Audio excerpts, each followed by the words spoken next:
safari tours. The craze of the early 1900s grew in popularity due to many different reasons: Theodore Roosevelt, tourism, and preserving wildlife. Safaris became a staple of theme parks in the 70s, with King's Dominion, Six Flags Great Adventure, and Kings Island all adding their own renditions of a wildlife safari.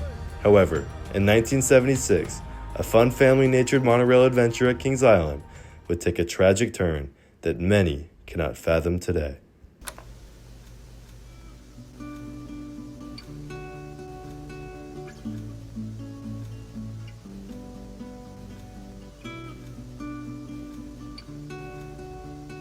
In 1974, Kings Island had opened their brand new land covering 100 acres called Lion Country Safari. The safari featured their standout attraction, the monorail, which took guests through multiple wildlife enclosures. Warren Taylor, the manager of Kings Island's Lion Country, stated, "We needed something that could handle many more people here." Guests could pay a fee of $3 for adults and $1.75 for children and board the air-conditioned monorail trains for a 25-minute ride through the enclosure. A total of 362 animals roamed the preserve in 3 separate sections: Umfolozi Reserve, Serengeti Plains, and Tsavo Park.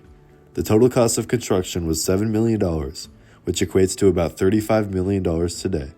A set of rangers worked at the safari year-round, in which duties involved feeding animals, cleaning barns, observing behavior, and other responsibilities.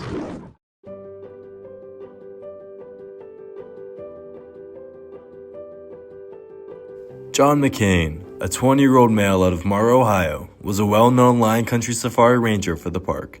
He joined the team in May of 1975 and most often worked in the lion section of the preserve. He loved his job and constantly talked about his love for wildlife animals.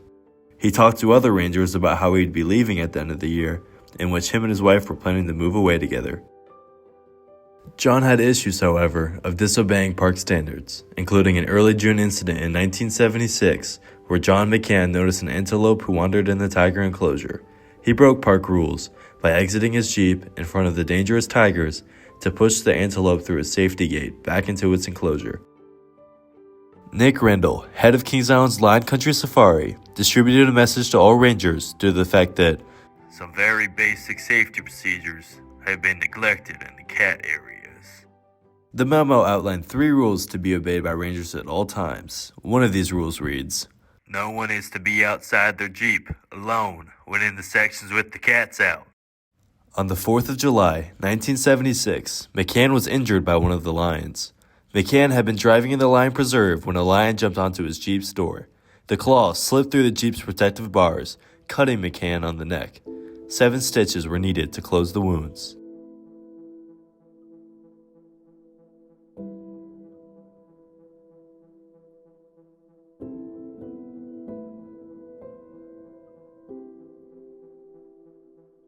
Around 8 a.m., McCann arrived for work. McCann first grabbed a shotgun along with fellow ranger Denny Akis. He took one before heading towards the cat huts, where they let the lion cubs out into the preserve. About an hour later, they let the adult lions into the preserve. McCann stayed in the lion preserve the rest of the day, making sure they weren't fighting and that they were being displayed in a good manner. At 11 a.m. that morning, a fellow ranger saw McCann open up the door of his Jeep and pull the tail of a lion. According to park staff, McCann had done this several times to other lions, 3 or 4 times before.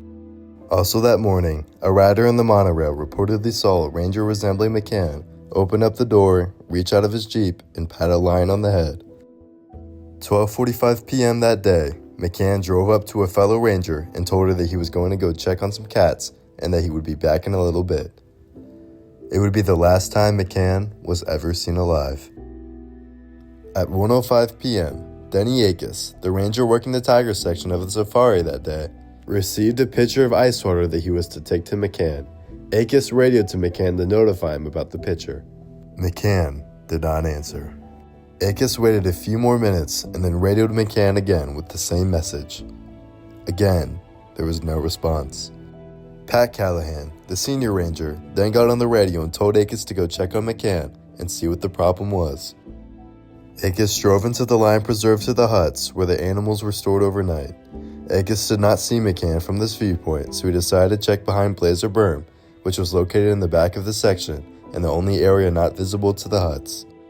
As he pulled back behind the berm, Akis saw McCann's Jeep. The door in the Jeep was closed, and Akis assumed that McCann had fallen asleep. When he pulled up closer, he saw McCann's badly mauled body lying 15 to 20 feet away from the Jeep. 6 lions were on the body itself, and there were multiple other lions in the immediate area. Akis immediately radioed Pat Callahan, the senior ranger, to get to the lion preserve immediately.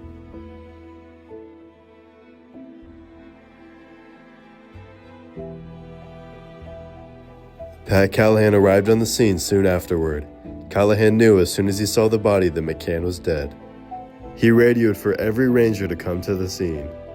Callahan called the monorail section and told them to stop running trains and get all the trains out of the safari. He chased the cats around the body away with his Jeep, but not before one of them dragged the body away from its original location and closer to the perimeter of the fence.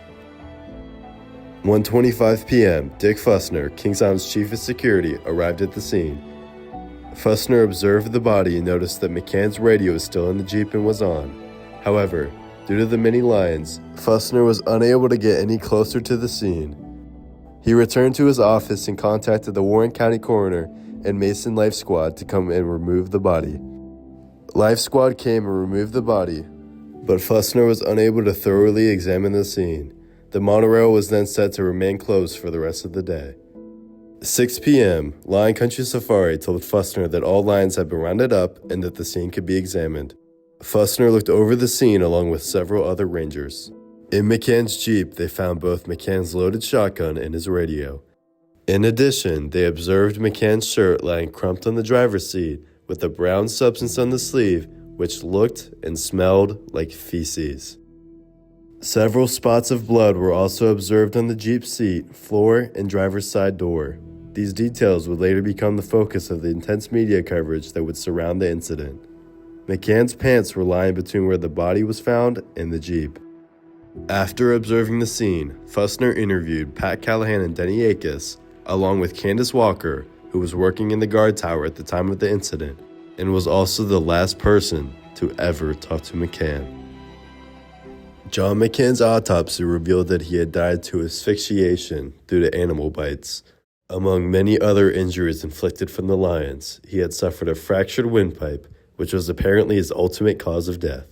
Kings Island officials determined that the lions posed no threat to patrons in the monorail, so the park reopened the next day, and the monorail was back in action. There was no decrease in attendance, though many guests reportedly asked employees about the accident. Dan Aylward, a Kings Island spokesman who was responsible for addressing the media, emphasized that park officials were doing a complete investigation into the mauling. Many reporters were asking the same question: why was McCann out of his Jeep when he had been killed? Aylward did not have an answer. We may never know, he said. He also said that rangers never are supposed to leave their Jeeps. By July 26th, the bizarre story was gaining national attention. Warren County Coroner Ralph Young was now telling media that McCann probably left his Jeep to attend to personal toilet needs. Young confirmed that the blood found in the Jeep, although because laboratory tests had not been completed, he did not know for sure whether it was human or animal.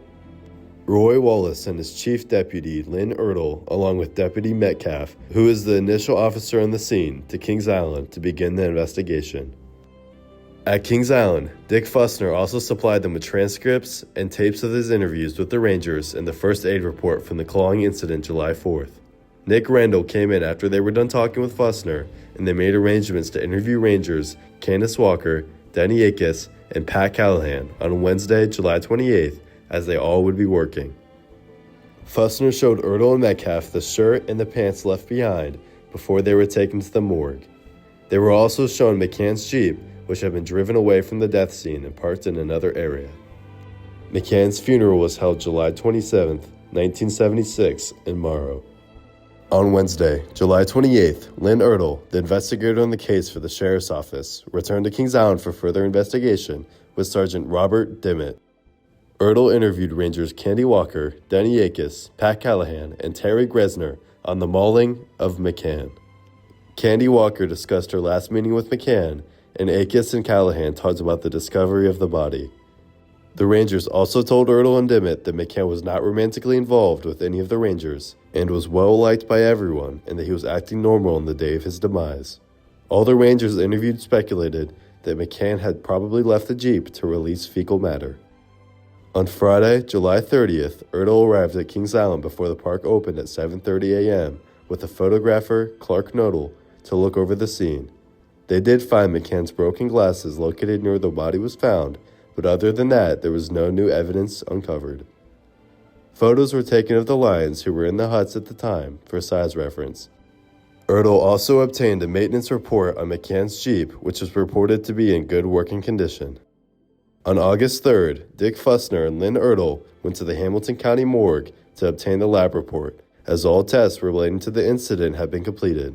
The report concluded that the fecal matter in the shirt was indeed human, as well as the blood found in the Jeep, confirming to be from McCann.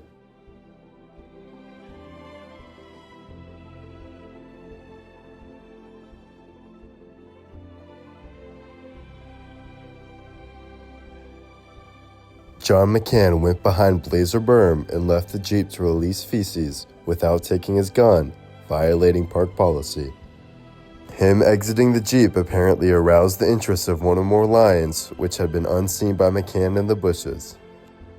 McCann had just finished wiping but had not yet put his pants back on when he was caught by the lions. McCann attempted to get away and got back in his Jeep, but was unable to pull the door closed before the lions dragged him out and away from the Jeep and mauled him to death. Marcia and James McCann were outraged over the department's findings, which were identical to Kings Island's internal investigation, and proved that McCann was extremely careless around the lions and was at fault for his death. They considered suing the park, but never filed the suit. Due to the mauling and an earlier escape of 50 baboons, Kings Island terminated their contract with Lion Country Safari. The safari was renamed to Wild Animal Safari in 1977 and would now be 100% run by Kings Island. They renamed the safari to Wild Animal Habitat before closing the park for good in 1993. The land that the safari once sat is now the location of Banshee, Flight of Fear, and Orion. The loading station was approximately located where the Bat entrance is today. The site of the McCann mauling is currently a restricted area behind Banshee. Despite the massive amount of media coverage John McCann's death received, his story has faded away and is largely forgotten. This horrific tragedy will always be remembered in Kings Island history.